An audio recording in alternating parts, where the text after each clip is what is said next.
France and Rome have been at war for decades. The fighting has ebbed and flowed, but finally Rome is at the doorstep of France's capital. Paris has fallen, but is this the end of the French regime? The leadership of France has retreated into the hills to found a new Paris, beyond the mountains and the reach of mighty Rome. History flows on, and France has rebuilt its empire. Its culture is now the envy of the world, and the reach of its culture has almost encompassed the four corners of the world. Even mighty Rome bows to the glory of New France. Presenting Magnus Rex.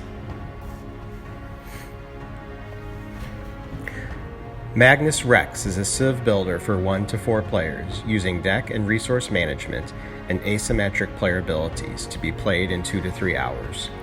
Today we'll run through the components, map setup, and a typical turn in Magnus Rex.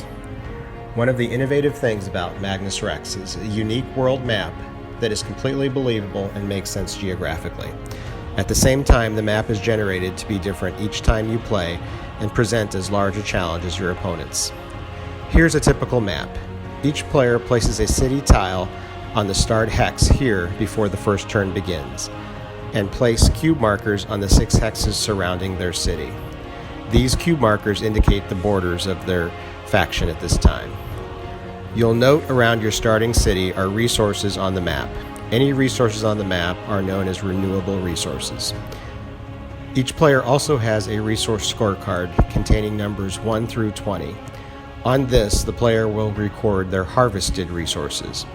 Harvested resources are used to bid on new technologies or purchase territory, units, cities, and buildings. Each player also has a focus faction card containing their 4 starting technologies and any starting bonuses, as well as a summary of victory conditions and player accomplishments. The last mat on the table is the tech bidding mat.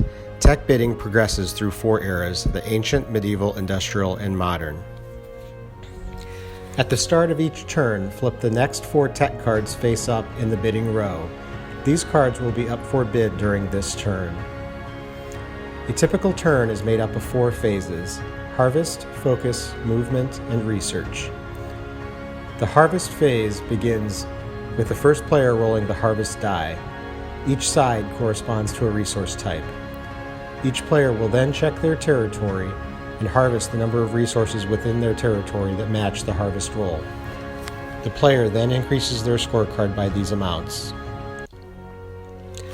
As we move into the focus phase, each player can take as many actions on their focus cards as they wish and as their resources will allow.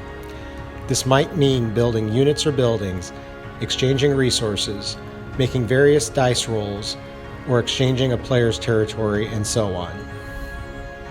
As we move through the ages, a player will earn new abilities and strategize which focus cards to make active in these 4 slots during each turn. After the focus actions, all players will move their units across the map and resolve any combat. The next and last phase in a turn is the research bidding phase. Research bidding takes place on the tech bidding mat.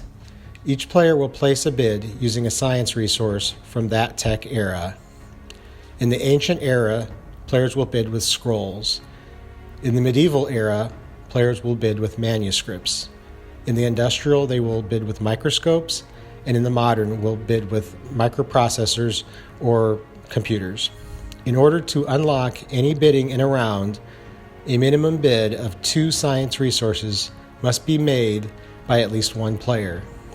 If no players bid at least 2, then no research will take place for any players on this turn. However, if the minimum bid was met, then all players are guaranteed to receive a new tech in this round. If the minimum bid was met, the highest bid will receive their choice out of these 4 abilities and add it to their focus card for the next turn. The next highest bidder will then receive their choice, and so on. Even if a player did not place a bid, they will still receive a free tech as the last remaining card in the bidding row. Tie bids are resolved by a d20 die roll. Play continues through these phases until a player meets one of these victory conditions. Conquest, found or conquer a total of 4 cities. Economic, obtain a harvest of 20 on your scorecard for 3 different resources. Culture, spread your cultural borders to 4 corner locations on the map. Technology, obtain 16 microprocessor resources on your scorecard. These victories are tied directly to your tech abilities. For example, only the military tradition or sanitation techs will allow a player to conquer or found their 4th city. Or alternately, only industrialism or communism will allow a player to purchase their 4th corner of the world. You'll find as you play, because it's nearly impossible for a single player to specialize in all 4 victory conditions, nearly everyone will have a chance to achieve a victory. The question is then, who can maximize their resources and be the first? We sincerely hope you enjoy playing Magnus Rex.